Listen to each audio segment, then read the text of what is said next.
पिंपरी चिंचवड शहराच्या शिरपेचात मानाचा तुरा म्हणून निसर्गकवी बहिणाबाई चौधरी प्राणी संग्रहालयाची ओळख। विविध जातींचे 70हून अधिक साप, 70हून अधिक पक्षी आणि 20हून अधिक मगर असे कितीतरी प्राणी या ठिकाणी आढळतात।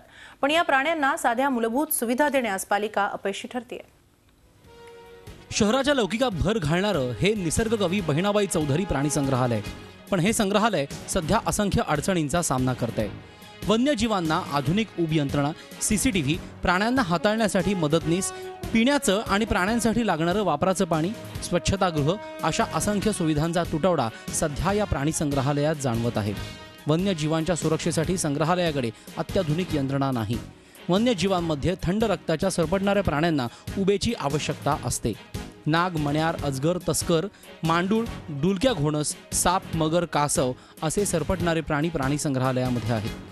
तसंच नुकतीच जन्मलेली मगरीची 15 ते 16 पिल्लं आहेत। यामुळे या प्राण्यांची काळजी घेणं अत्यावश्यक आहे, पण यंत्रणा अपुरी आहे। हे मोठं प्राणी संग्रहालय पिंपरी चिंचवडमधलं, तर आम्हाला इथे भरपूर उणिवा जाणवल्यात की जेणेकरून आता हिवाळा चालू आहे, त्याच्यामुळे इथे टेम्परेचर म्हणजे गरम हवं आहे, त्यानुसार तिथे इथे काहीच नाही आहे आणि जेवढी सेफ्टी हवी आहे तेवढी पण म्हणजे नाही आहे इथे।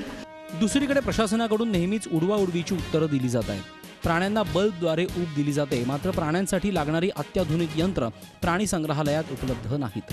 लवकरच ही यंत्रणा कार्यान्वित होईल असं उत्तर दिलं जातंय।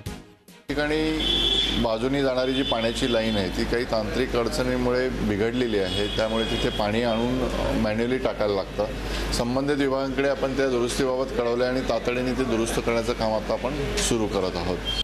थंडी वाढण्याची चिन्ह असताना अजूनही पालिकेकडून प्रस्ताव तयार असल्याची उत्तरं मिळत आहेत, त्यामुळे बिचारे प्राणी कुडकुडत जगतायत। Kailaspuri, Zee media, Pimpri Chinchwad. Zee 24 तास रहा एक पाऊल पुढे।